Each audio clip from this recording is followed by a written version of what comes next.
Before we dive into this exclusive content, this episode is brought to you by Manscaped, who is the best in the men's below-the-waist grooming, champions of the world. Manscaped offers precision-engineered tools for your family jewels. Manscaped just launched their 4th-generation trimmer, the Lawnmower 4.0. You heard that right, the 4.0. Join over 2 million men worldwide who trust Manscaped with this exclusive offer just for you. That's 20% off, free worldwide shipping when you use the code NOWRAPCAP at manscaped.com. Imagine just shaving with a well-designed and optimized trimmer that makes shaving time your favorite time in the bathroom. I'm one of the first people that tried the Lawnmower 4.0, and I'm blown away by the performance. The craftsmanship and details of the 4.0 is just next level. They got the LED lights on it. You can see at night. It's real quiet. And what made me just even consider trying something new, I've been using that straight razor for so long, trying to get close to my growing area, and I be cutting myself. And if you ever cut yourself, you know that feeling. But man, just let's be honest. If you're still shaving your face and your body with the same trimmer, you know you're doing it wrong. Boost your confidence with the body trimmer with Manscaped to make me time the best time with a smooth shave. Get 20% off, free shipping when you use the code NOWRAPCAP at manscaped.com. You need to use the best tools for the job. Unlock your confidence with a new Lawnmower 4.0 from Manscaped. That's at manscaped.com. Get your 20% off and free worldwide shipping with the code NOWRAPCAP. It's No Rap Cap Podcast. I go by Gas, the host, back with another episode every Sunday. If you're not subscribed to that YouTube channel, go ahead and clear that button so you can be alerted every time we drop new content, and hit that bell next to it because it ain't going to hit itself. Okay.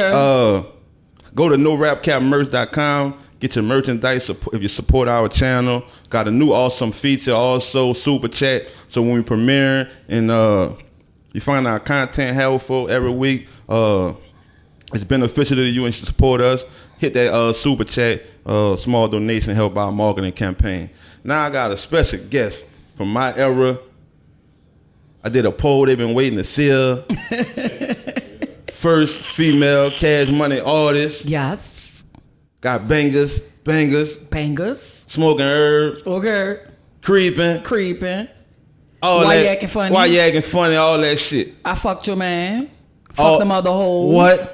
That's what we talking about, man. It's No Rap Cap Podcast. You, I got Miss T in the building, man. What's up, y'all? What's going on? What's up, Miss T? Honestly, sincerely appreciate you even taking the time to pull up and come fuck with us on the No Rap Cap Podcast. Appreciate that sincerely. Okay. We gonna jump around a little bit, but let the people know who you is and where they can find you at on all social media. I am the legendary Miss T, and you can find me on Instagram at the legendary Miss T. The simple way you can find me, just look up Miss T, MS.TEE or MSTEE, and it's gonna bring you to the legendary Miss T. I have about 5 pages on there, so you can find me there. Legendary Miss T on Twitter, legendary Miss T. On YouTube, legendary Miss T. Right. Yes. Y'all be sure to follow Miss T. Now we gonna jump straight into it. I know you gotta go. You got your own podcast. You gotta have my own podcast called True T. Y'all subscribe to my YouTube channel, Legendary Miss T. Legendary Miss T. Like I first said when we first started the introduction, you was the first female artist on Cash Money. But I'm doing my research. I didn't know you was 14 years old when that shit happened. Yeah, I was like 14. I met them when I was like 13. And when I signed with them, I was like 14 years old. How that even came about? Because you was still going to school, had to been at this time, I was still going. I was at John Mack, but what I was doing was I was sneaking in the clubs. Right. It was me and Cheeky Black. We used to be sneaking in the clubs, and she was older than me. She was like 17 or 18 at the time.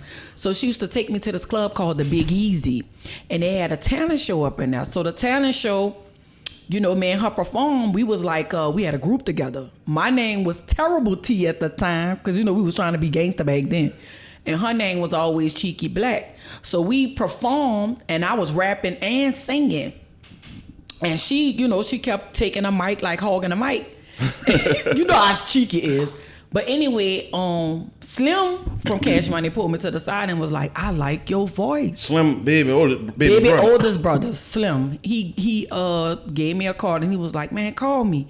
But there's so many people that was interested in me because I was in the streets. Like I said, I was sneaking in the clubs, doing my thing, you know. And I had like a lot of attention back then. So. And he saw you in one of the clubs and gave you the card? Slim saw me in the club and gave me a card. But Baby saw me and was trying to fuck with me. I mean, like, go with me, like. Because he didn't know I was, he didn't know that I was. Miss T? He didn't know that I was like 14, 13 years old. Because I was like, pop, pop, pop, pop. You know, when the young girls, you be looking at the girl, you be like, damn, she fine as a motherfucker. But I'm 14, but I'm looking like I'm 18, 19 at the time. So he had touched me, and I just looked at him because I didn't know who the fuck he was, you know. But after I got You don't even know about Cash Money Birdman at the time? No, I ain't know nothing about none of them. I was just in there at the time. And what year this about? 95, 96 or something? Oh, shit, 94, 93, 94. About that, 93 or 94. There was in because at the first person they signed was Kilo G. And it was UNLV. So I came around when they had UNLV and Lil Slim. Remember that? Yeah. So that's when I came around. Yeah, right. Technically, y'all, all them, for sure. Yeah. Pimp Daddy, all that, huh? All that. They started linking me with Pimp Daddy because both of us sung. You know what I'm saying? So they was like, y'all both could rap and sing. So they started linking me on, you know, his album so people could get familiar with me. I remember being in class. That was your first kind of time getting like that experience with Pimp Daddy, right? Yeah, and I ain't never recorded in the studio before, but I remember us being in Manny Fresh house in the kitchen. With Pimp Daddy? Yeah. That's epic.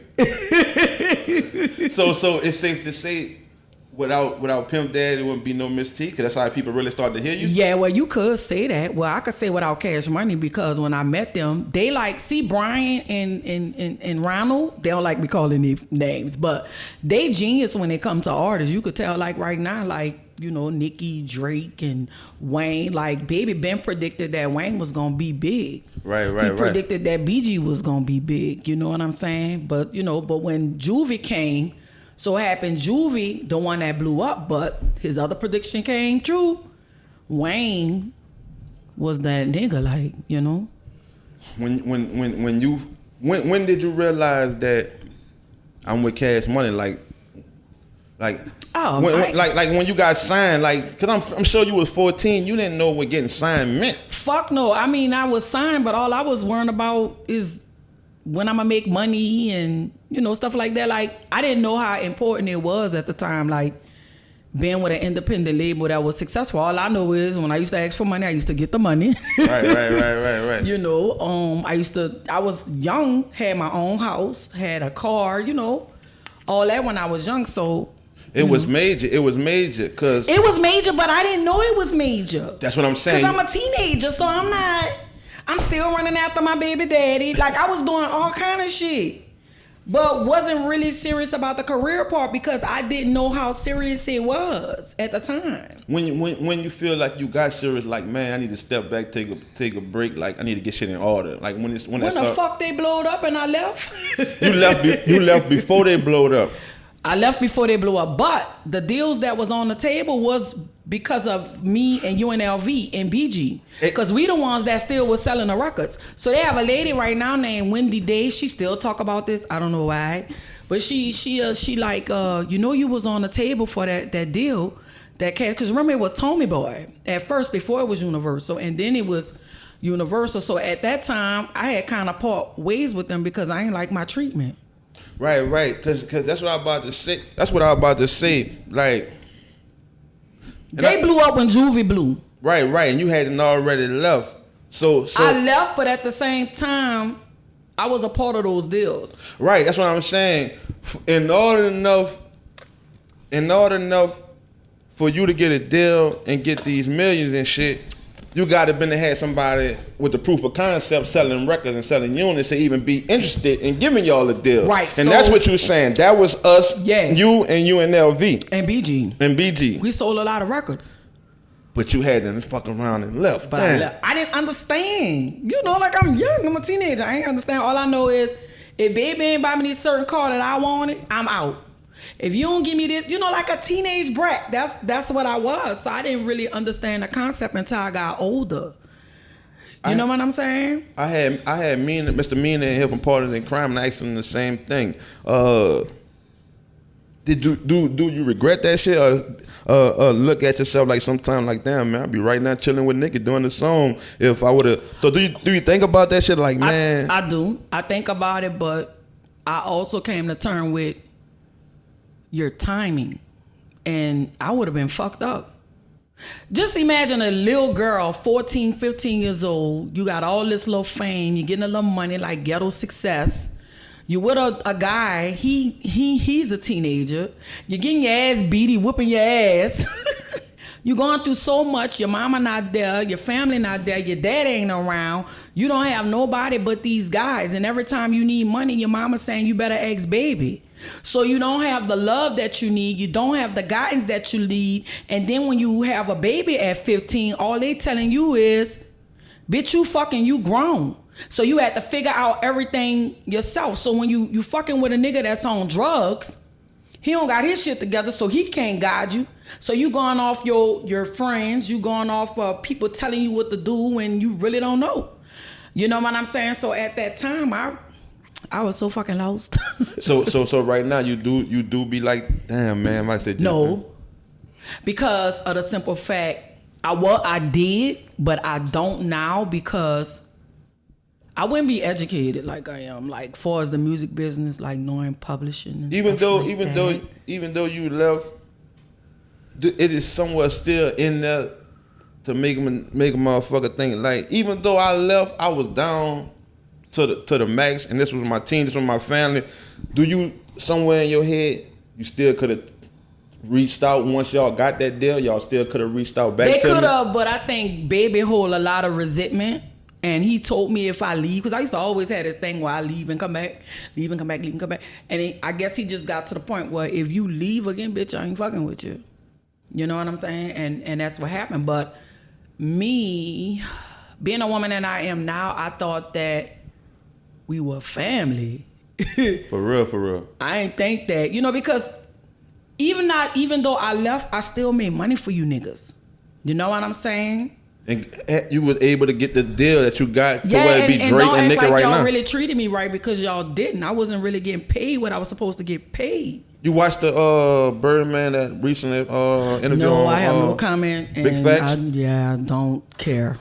No. I'm just saying I ain't heard him mention you.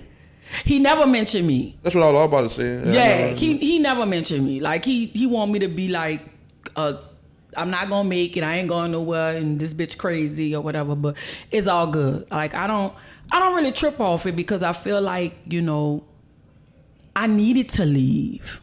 If I didn't leave, I probably would have been on drugs. What made you even say fuck it? Like right then and there, like you just came to a time you just left the building and never came back. Like how you departed?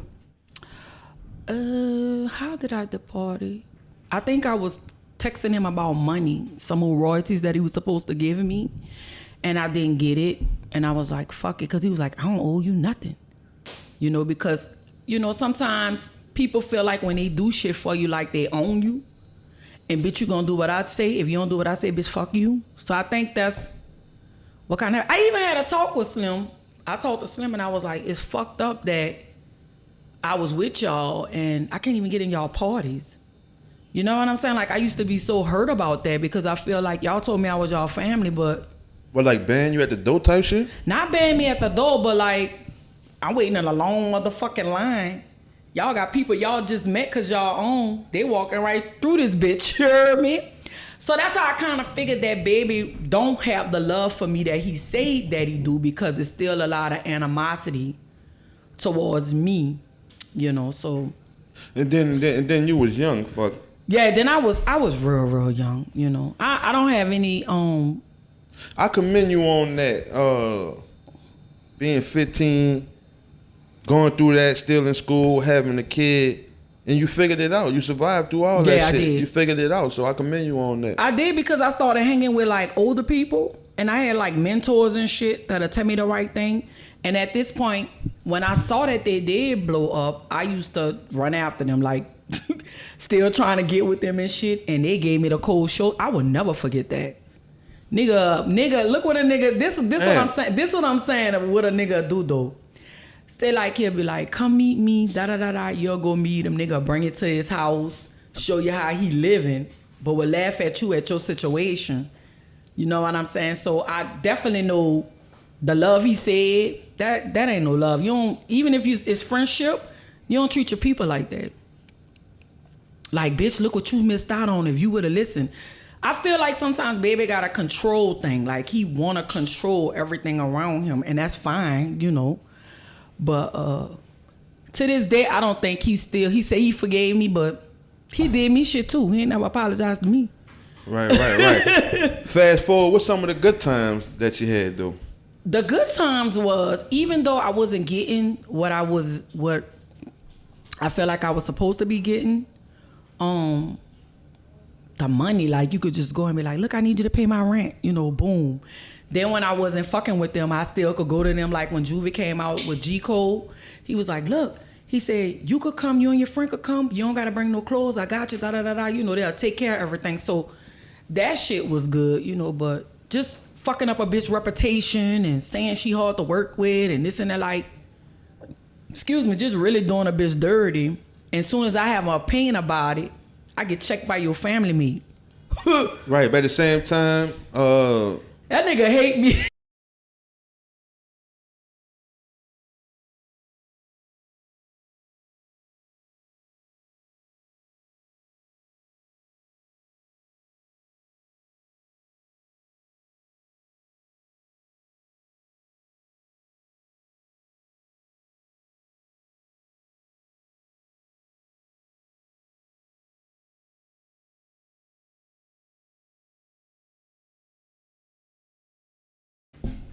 you had 6 albums, right?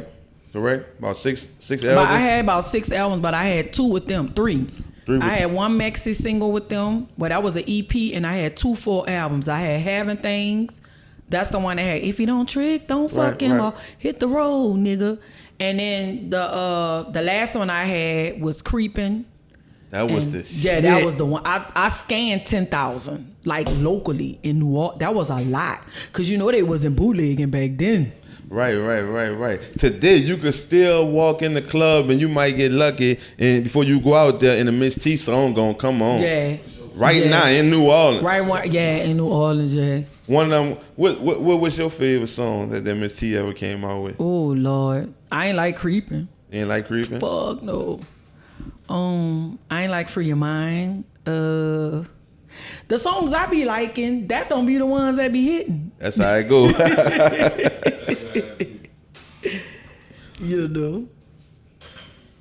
You had a lot of support at that time. How Miss T rate the support now from what the things you got going on? Your music, still doing music, got your podcast. How you rate the support in the city towards Miss T now?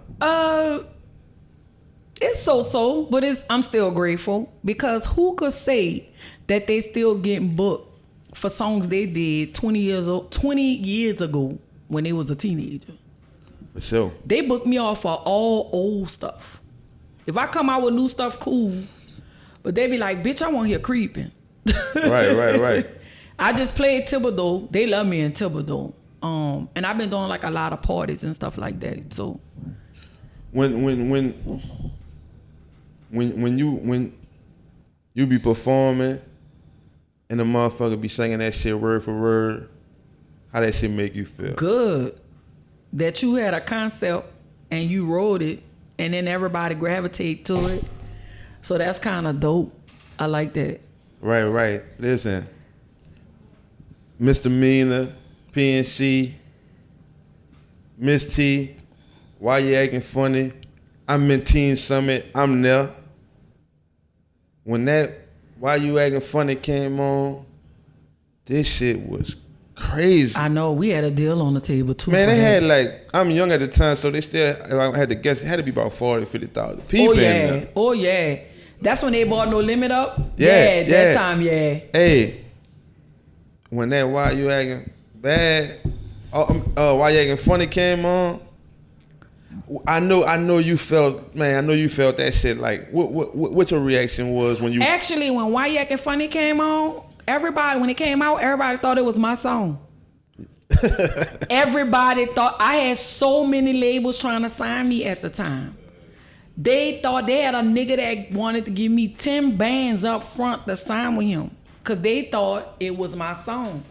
But it really was PNC song, where it was Kango made the whole concept of the song with the hook. I just wrote my part.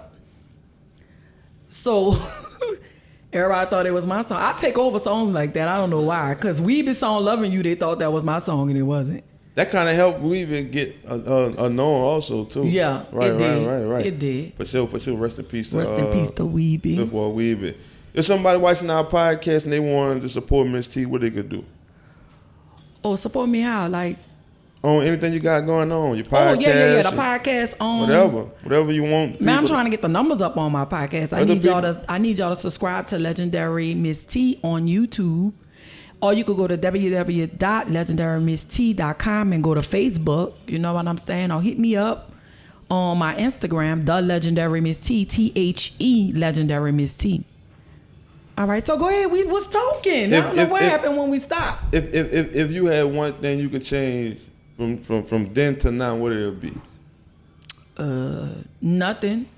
The reason why I could say nothing is because everything has brought me to the person who I am today. You know what I'm saying? Like, you know, when you starting out in the industry, especially in the music industry, it's a lot of stuff you don't know. You don't know about publishing. You don't know about copyrights. You don't know nothing. All you see is money.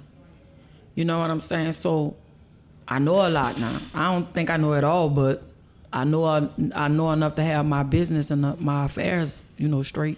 Right. I didn't know, like, when I was signing Cash Money, I didn't know that, cause Baby was my manager, and they was my record company. I didn't know that was a conflict of interest. But you don't know that when you young. Who gonna fight for you when you need money? If you like, nigga, I need my royalties. But he's a part of the record company too. But you never got nothing? I got 2 royalty checks. Big? But it was big? Fuck no. This one I started knowing I was getting played. Ghetto Twins had a royalty check for $14,000. My royalty check, both of them, was $2,500 a piece. And your shit was going way crazy. And my shit was going crazy back then. But fuck, if you a young teenager, how would you know that? You ain't gonna know that. If you're not educated on a business, how you gonna know that? I ain't know. I remember one time when Groove City was open, and a girl was telling me, she said, you know, you sold 100 CDs in my store. I said, for real? Then I see Baby telling her, don't tell her that. She don't know nothing about that. You feel what I'm saying? So I wish them the best. I wish them everything. And being with them, I learned a lot. You know what I'm saying? I know not to have a manager. Who? And a record. Who all you work with? Who are you on the catalog with? Who are the people you work with coming up with this music shit? Oh man, Juvenile, my big brother. I love Juvenile. The reason why I love Juvenile, because if I wouldn't have met Juvie, I wouldn't have traveled. I traveled to New York, Baltimore, my first time going to Atlanta. Like, we stayed in, like, Houston, like, all around 50 states. Like, Juvenile is that nigga, like, people say shit about Juvie is still that nigga, like, back that ass up. He gonna be 90 years old still performing that motherfucking song. That's that shit. That's what I'm trying to tell you. Like, Juvenile is that nigga. And I'ma always have respect for him because he didn't have to do that. You know, he took an interest in me. He was like, man, I want to sign you to my label, you know. UTP. So what happened was I used to go over there. No, this what happened. I was in Caesars selling my fucking CDs in a big old fake finger Let people bag. know who, because we got supporters from all over. Let people know what Caesars is. Caesars is a nightclub in New Orleans, right? So I have a big old suitcase, fake, because I'm real, I don't give a fuck. It was a fake Fendi bag. I had about 40 CDs in that bitch. I'm in that bitch selling my CDs for $10 fucking. And especially if a nigga flirt with me, bitch, it's 20 for you. So anyway, when I ran into Juvenile was like, T, you could keep that CD. I ain't tripping. He was like, he gave me money, man, come into the studio. That's when he had got that big old lawsuit, that $4 million. Juvenile took care of a bitch. like a dog. Ooh, like a dog. Yeah. I I saw more money with Juvenile than fucking Cash Money. Shout out to and Juvenile. I ain't never record a fucking album with Juvie was writing us $5,000 checks. Juvie was paying us $700 a motherfucking week.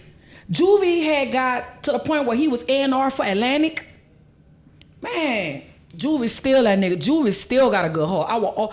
The two people that I will always respect from Cash Money that never act different with me. Juve and Wayne. How you know it was Wayne, nigga? I know. Man, I see Wayne and it's just embrace me.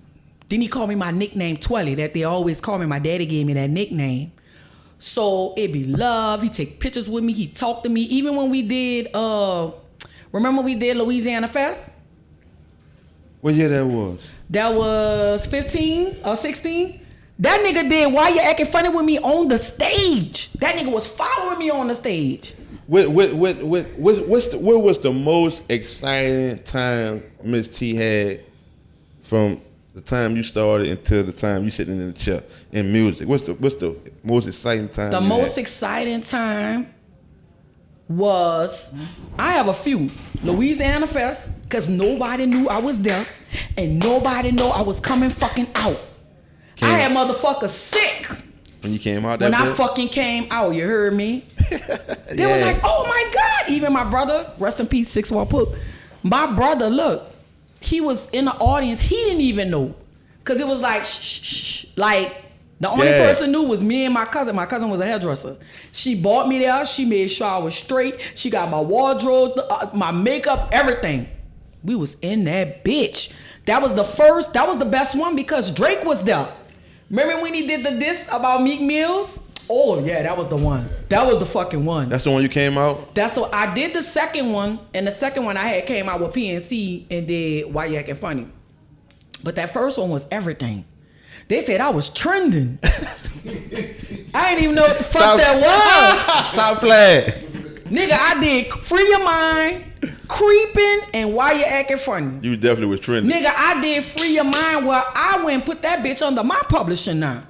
Like a dog. Like a dog. Let me get that. I know about royalties and all that shit now. I know that now. Nigga, like, but let me tell you what I want to do, and I hope he hear this. Because recently I did Juvenile's wife party. See, when you have good relationships with people, they always call you back. Like, I have a good relationship with Juvie and his wife. For sure. And I really love them. You know what I'm saying? So they called me to come do the party or whatever, and it was my turn to perform. So when I perform, I don't really go into my songs. I start doing I'm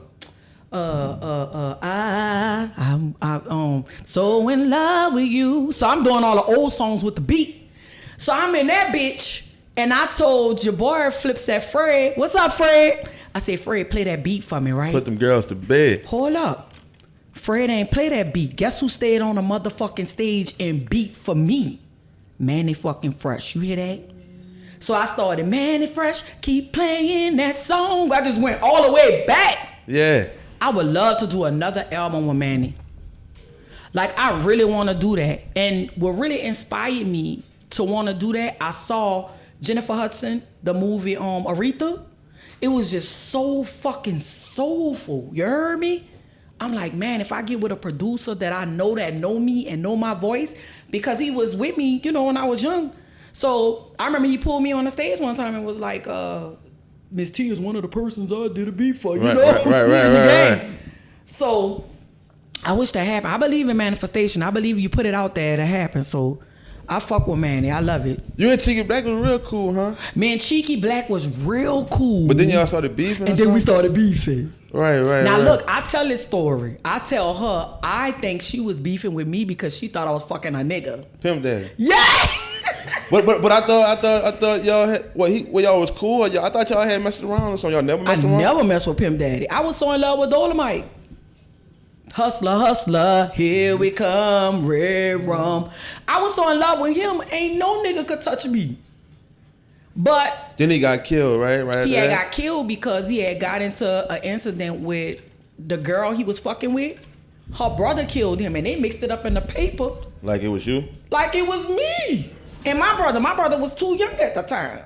It was her brother, a chick named Kim. Her brother got him killed in the Florida project. I wasn't even from the project. I was from the sixth wall. Yeah, but I still won't get at that fucking. Rest in peace, if Pimp it's Daddy. murder, Rest in peace, Pimp if Daddy, it's Murder man. Dog, it's one of the magazines talking about me and Cheeky Black was in a 3-way love affair and my brother. You don't put that in a magazine if you don't do your fact check. Like, don't do that, bitch, because I don't roll like that. Right. And I never had no relationship with him like that. Like, the rumor was so big. So that's why y'all was beefing off a rumor? I think it was, she said we was beefing off the Queen of the South, but we wasn't. I didn't think so, because I felt like I ain't never really do her nothing. And Baby and them caught her at a fucking, they caught her at the Law State. Remember the Law State? Fucking sure. Somebody messy ass recorded her saying, everybody say, fuck Miss T, fuck Miss T. And it got back to them, and it got back to me, and they said, this, that, who. And that's what I did, you know. But I think Cheeky hurt on me dissing her back then. Not now. Not now. Y'all cool now, huh? Back yeah, cool now. we cool now, but I think back then, like, it still kind of affect her. Both of y'all was hard, man. Because if somebody played a song, she be fucking mad. But I be like, bitch, they'll play the song that you did. You dissed me talking about my gap teeth. The fuck? But she don't see it like that. But shout out to Cheeky Black. Shout out Cheeky Black, Me man. and Cheeky Black did a couple of songs with Black and Mild. We did a song called Beat a Bitch in the Head, which is so dope. We did another song called I'ma Fuck Him Anyway. That bitch rolled. What's the newest shit you got going on? The newest shit I got going on is what do I got going on? I got a lot going on. Letting people know what you got going on. Right now I want to talk about my birthday party because I need to make that money. My costume costs $700 to get made. I paid the boy $3. God damn, what kind of costume that I'm getting is? feathers, baby. I got to be the Don. Queen October the of the South. 23rd. Yes. Queen of the South. Well, that's what Cheeky said. We was beefing on fucking Queen of the South. Man, I don't give a fuck about that. Hey, damn, $700. That's a fucking lot for a costume. I know he overcharged me. I'm gonna go back and talk to him about that. Like $500, nigga. You tripping? What is the extra $200 for, my nigga? But man, Cheeky cool. sure. When I do see Baby and them, I'm cool with them. I speak, but I it be fucking me up. You heard me? You could tell when I talk about it, I be pissed because I be like, all right, look, check this out. I be like, I ain't do y'all nothing like that. Check this out. if Birdman came to you today, I'm Birdman. What do you want to make everything okay? Apology and own all my shit and money that you was supposed to give me and you never gave it to me. That's it. Because it's no bad blood. It's no bad blood, and the thing of it is, I feel like, you know, I don't feel like I did you. I don't feel like I did you nothing like they did. We did the same thing. I'm not like trying to rat on nobody, but I'm saying like, how could your anger be so mad at me and not them? Cause they made more money for you, man. Come on, that's bullshit. How much? Say, boom, this for you. How much? How much that is? He could give me a couple of $100,000. I'd be good. 200, 500, about 400 or 5. Yeah, I'd be good. Half of M. That'd be excellent.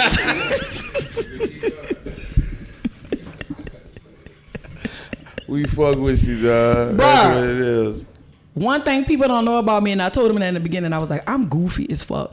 Like, for real. Y'all ain't never hear on my records how I be laughing my ass off. Like, that be true laughing. At the end of the day, what you want out this shit, man? Because you still going hard. You still doing music. You still performing. You still getting booked. You got the podcast. And somebody just offered me a record deal. Ooh. You can't say who? No, not right now. But guess what? It's like, I got to get out of this, right? Because I do believe in the law of attraction. I be like, I'm too fucking old for this shit. Shit, when them opportunities come, you can't again. I know, but in my mind, I be like, y'all don't understand stages since she was 14. I be like, but you can't tell when I'm on the stage. Cause I'm on that motherfucking stage, I turn into a whole different fucking person. Even Baby used to sit there, used to be like, girl, you turn into somebody different. I know because... When that money on the line, huh? Dog, not even about money, because fans I was passionate about this when I was younger. When I was 5 years old, I used to nigga. You seem passionate. Nigga. When I used to look, nigga, when I was 5 years old, I used to get in the motherfucking mirror and sang fucking Tina Turner song. I been wanted to be in the entertainment business. You heard me? Like, Real shit. My whole family knew I knew how to dance. I ain't talking about peep-popping. I'm talking about... I was like, used to copy off of Janet Jackson, so it's still in me. You know what I'm saying? What people inspired you in New Orleans when you first started fucking New Orleans? Mia X. For sure. Man, Mia X, bro. Damn, the man. payback. Females in charge. I gotta get on the podcast. Juicy. All of them. I was just like, oh my God. I want to do this. Like all of them, the Ghetto Twins. Like the Ghetto Twins really lived that fucking life. Hey, twins. I ain't putting y'all business out, but Why you think... them hoes was hard. Why you think... I love the twins. The people in New Orleans, they be real big and they be anthems in the city and they don't go no farther than that. Why you think that? It could be business. It could be politics. It could be a lot of stuff. You know. But Mia's that bitch. Let me tell you why. I fuck with Megs. When I'm in Atlanta and I went to the Trap Museum, the only bitch from New Orleans in that bitch is her. Like a dog. So when I tell people y'all need to give her motherfucking flowers, give her flowers because a lot of us have not went to the capacity that she went. And then she on tour, she done fought cancer. She's strong as a motherfucker. I gotta get on the podcast. Then the thing I like about Mia, it's just so sweet, bro. My brother died of cancer and she was at that fucking hospital talking to him as though he was gonna live and we knew he was gonna die. Then she came to the funeral and spoke. That will always be my dog. I don't give a fuck what people say. For sure. Because people don't do that. It's and genuine. people don't have to do that. And see, people take your time for fucking granted. She ain't have to do that. That's why I love her for life. For sure. She ain't have to do that. So when people say, I be like, hear that shit. Hey, on some genuine shit. I was a fan first before this podcast shit. I come up listening to all your songs, all your shit. So sincerely, I appreciate you coming, doing fucking kicking with us. Me and G-Time on the Rock Cap podcast. Is there anything you want to say or you want to cover that we didn't promote? Anything, you know what I'm saying? Because this was just for, for the people to support you. So I have an album that I dropped 2020 called Winter Session. Now, when people hear Winter Session, they always talk about it's Christmas. No, bitch. The reason why I came up with Winter Session because I was thinking about love making music. Like when it's winter, you be closed in and you fucking, right? So I wanted to give some people something different for instead of hearing me fuck niggas and dog niggas and stuff like that. So it's a whole bunch of R&B love songs, and that bitch is still on Spotify, iTunes, Winter Session, Legendary Miss T. I need y'all to go get that. I have other stuff that I'm working on, but I cannot display it right now. Right. You know. When you ready to display it, just come back. Just hit me up. Man, I'm coming back. This was a good interview. I just want everybody to know that, go through your struggle. Go through whatever you got to go through. You never know where it's going to bring you. And just because other people feel some way about you, that don't mean it's the whole world. Might just be that motherfucker. Keep grinding. That's what it is. That's the jewels of the day. That's Legendary Miss T. Okay. Be sure to follow her at well. The Legendary Miss T on Instagram, Legendary Miss T on Facebook, Legendary Miss T on YouTube, and what else we got? Twitter. Legendary Miss T on Twitter. That's what it is. Hope y'all enjoyed our podcast with Miss T. You rocking with No Rap Cap Podcast. I go by Gas, the host. Every Sunday, weekly episodes. Subscribe to that YouTube channel so you can be alerted every time we drop new content by hitting that bell. That's real big for the channel. Any artists want to promote through our podcast and the business, hit us up via email at norapcappodcast@gmail.com. That's what it is. Watch No Rap Cap Podcast. Don't watch that other shit.